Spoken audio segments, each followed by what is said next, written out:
Tukiwa tunaendelea mchungaji Pastor Philip, wajua nimefurahi sana kwa ajili ya interview kaka Juma.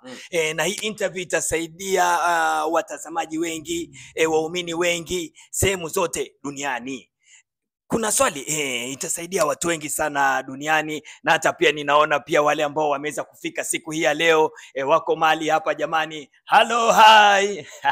Yes.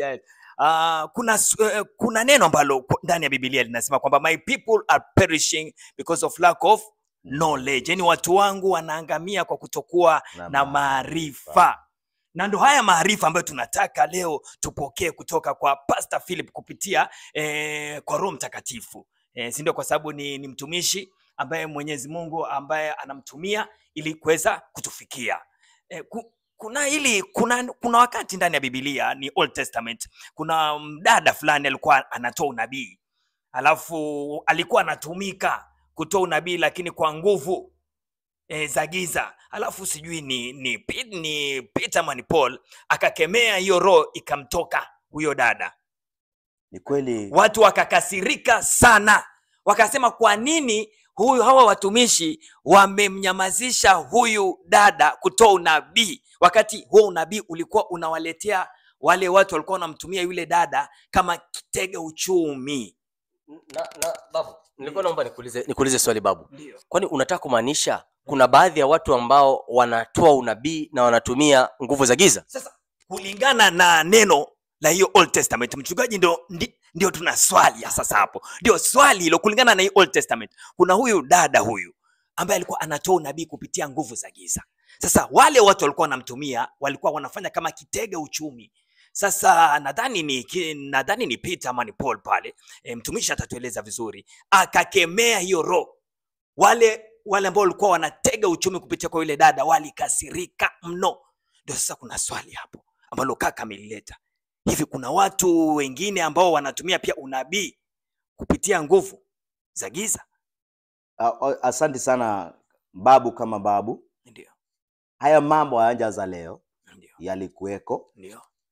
Unakumbuka wakati Ahabu amekuwa mgonjwa, alitumana kwa mganga fulani akamwangalia kama atapona. Naye Mungu akamtuma Isaia akutana na wao, akawaambia mwambieni hataishi, kembai kesho asubuhi atakuwepo. Na kwani hakukuwa na nabii katika nyumba ya Israeli, uenda ukaulize miungu. Hayo mambo yaanza leo. Yule mwanadada walikasirika kwa sababu alipokutana Paulo akamgudua, na Paulo akakemea ile roho. Ilikuwa kama biashara. Na niwapeleke pale ambapo ilikuwa maandiko kwenye kitabu ambacho cha Warumi sura ya 1:25. Anapozungumza kuhusu worshiping the creatures more than the creator. Unaona? Sasa kwa sababu watu wamekuwa wachafu, wamependa shortcut. Ndio maana siku wa leo watu wameacha kuhubiri kuhusu utakatifu. Kila ambacho kinachoumbiliwa, utapata wakati mwingine unaambiwa ili shinda ulitujitatue na imefanyika. Inataka tufunje ya madhambi na 30,000. 30,000. Hama tuseme hivi, njoo chukue maji. Sina shida na mambo ya maji, hata kama zijatumwa. Kuna siku niliuliza Mungu kwa sababu kuna rafiki yangu alikuwa mgonjwa. Na mara ya kwanza alikuwa na shida fulani, nikamsaidia. Ndio. Na hiyo siku nilimwambia weka maji kwa glasi, na nikamuombea kwa simu. Siku alikuwa mbali naye, alikuwa Mwadani, mimi nilikuwa Voi. Alikuwa daktari, nilifanya kazi naye ya daktari pamoja katika premise moja. Lakini alikuwa na shida ambayo ilileta hiyo. Na ile maji nikaitumia, na kwa hiyo nimejua maji nimeitumia inaweza tumika, lakini inategemea kama Roho Mtakatifu ukifanya kama ibada. Mungu anaweza kuizungumza leo, lakini ukaifanya kama mtindo, ikawa sasa sehemu ya kuabudu sanamu, sehemu ya kuabudu. Kwa hivyo tukaona maji, tukamsahau the creator, the author of our lives. Hiyo ndo shida kubwa. Alafu kitu ambacho kinafanya watu wapende unabii ni kwa sababu wamekataa kuwa wanafunzi. Wanataka Mungu wa ile nabii au wasaidie, lakini wasibadilishe nia zao. Kama ni makahaba wataendelea kwenda kwa ukahaba. Kama ni wauaji wataendelea kwa uaji. Lakini kuna mahali waende watambiliwe na watoe kitu pale. Okay. Kwa hivyo kitu muhimu, Yesu ndo maana asema injili yangu ni kufanya wanafunzi. Watu wamjue Mungu. Maana ukimjua Mungu hata nyumbani peke yako ukisikia hata kama nini kimetumwa kwako, hata kama ndio nilikuwa nasema hivi, hata kama ni mambo umetaambiwa ni mambaya itakufanyikia, ukipiga magoti kama ni mwanafunzi, yale mambo you cancel in the name of Jesus. So badala ya kuwa wanafunzi tunataka tutumie shortcut ya kutumia Mungu wa mchungaji atutendee sisi lakini sisi hatutaki kuwa wanafunzi wa Yesu. Hapo ndipo Yesu akawaambia Luka 11 ya kwamba wakati pepo mchafu mtokapo mtu huenda akisunguka jangwani mahali kusipo na maji. Anafika mahali anasema, wacha nirudi kwa nyumba yangu nikaiangalie kama bado iko. Akienda naipata bado imepambwa. Anasema wacha nitoke nikawaite watu, niwaite wengine, pepo wengine 7 wambaya kumliko, ili na maisha yule mtu inakuwa mbaya zaidi. Wakati nimekuombea hapa toba, ama nimekuombea uko naumwa na kichwa, kichwa kitapona hapa, lakini ukienda pale mbele wewe unjampokea Yesu ndani yako. Kwa hiyo hakutakuwa na tofauti yoyote katika maisha haya. Kile kinafanyika ukienda pale unaweza enda kwanza ukakue, maana wamejua huyu mtu anaweza akabadilika. Kwa hivyo ukitaka security ni uwe mwanafunzi wa Yesu. Yes. Ngoja begins from there. Kuna mtu namuona pale ana nanio. Ngoja nimsikize kidogo tu hapa alafu nikuje na swali.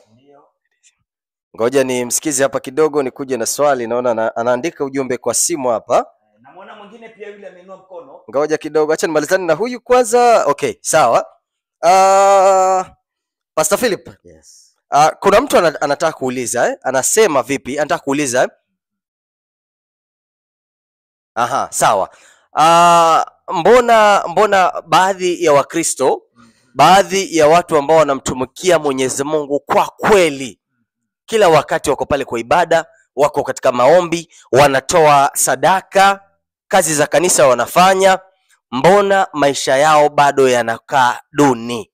Yaani wanaishi maisha ya ufukara. Hawaishi maisha ambayo unaweza sema kwamba ni maisha ya muumini, ni maisha ya mtu wa maana, ni maisha ambayo unaweza sema jamani, kwa sababu mimi ni namtumikia Mwenyezi Mungu, basi mambo yangu yanafaa badilike. Mbona tunaona baadhi ya wachungaji wako pale, lakini ukiangalia maisha ambayo mchungaji anaishi pale Alesia ni maisha kweli, ukisema unaangalia sema jamani, yule ni mchungaji. Babu, hebu ongea nirudishe simpa. Yaani hilo swali ni zuri sana ambalo kaka Juma amelitoa kutoka kwa watazamaji wale ambao wako pamoja nasi katika studio siku hii ya leo. Mchungaji, ni kwamba anayetoa unabii maisha yake na ya familia yake yako tofauti na yale mambo ambaye anasaidia watu. Yaani unasaidia watu sawa, unatoa unabii sawa, lakini maisha yako na ya familia yako binafsi ndani yako tofauti. Je, inawezekana hivyo? Manake kwa Biblia mchungaji, kaka Juma, sijui kwa nini nimekuita mchungaji kaka Juma. Mimi ni father paroko. Ipo siku naona mpaka watazamaji ambao tuko nao wanacheka. Kwa sababu iko jambo ambalo unapata unatoa unabii, lakini yale mambo ambayo yanafanyika kwako sipo. Kuna huyu mtumishi ambaye anaitwa Paulo, wakati alikuwa amedungwa na miba, ni miba ama nini, akasema Mungu wangu naomba huu mwiba unitoke, sijui thorn in the flesh. Alafu Mwenyezi Mungu akasema kwamba huo mwiba sitautoa, hiyo thorn sitaitoa, my grace is sufficient. Sitatoa hiyo mwiba. Iko kwa Biblia kwamba utadungwa, wewe utaendelea kutoa neno, kuliwaza watu, kuambia poneni, lakini wewe bado uchungu utakuwa unausikia kwako. Sasa sijui kama ndio hilo neno linaingia mpaka kwa watumishi vipi? Okay. Kuna mambo mawili nimeona kaka Juma, kuna kitu lakini umeingia swali yako ikatokea kwa unabii. Mimi hiyo chini ya unabii siku hizi na iongopa sana mtu akiniambia na mimi huyo ni mtu ambaye namuogopa kwanza. Maana wanganga wote wanajiita wanabii na waombezi. Although hawajapotea sana, maana kweli hawa ni manabii wa uongo. Lakini sasa nimeona especially coastal region na sehemu zingine zimeendea mpaka central, na central imezidi kabisa. Kila mahali tuseme hivyo. Kumekuwa na hiyo mambo ya unabii. Kwa hiyo unapoongea kuhusu unabii, kuna watu wengi siku hizi wako tunyumba kule nyumbani. Tunyumba twa porini kule. Wanajiita manabii. Lakini hao si wachungaji, tusitanganye hao wale si wachungaji. Labda watu wanatafuta riziki. Maana ile ukinisema kwa unabii, mimi yale mambo ya unabii, nabii ukiniambia unabii lakini awe ni mchungaji anatumika na madhabahu, Ndio. Mungu anaweza mtumia kwa kila kiwango, kile level ya unabii. Kuna swali ambayo ni very sensitive ambayo kuijibu na vile itakapojibiwa. Ya kwamba unaona maisha na sijui ni ya huyu muombezi ama ni ya mchungaji. Kama ni hali ya uchungaji na wito, katika maisha haya tuna mapito. Wakati Mungu anatrain mtu ama mwanajeshi anatrainiwa, anaweza pitishwa kwenye mapito. Na wakati mwingine unaweza ona mchungaji especially wakati anapoanza huduma, ukamwona kama amechanganikiwa, wakati mwingine anafika mahali unaombea watu miujiza inatendeka. Ndio. Lakini kwako, una siku moja niliuliza Mungu.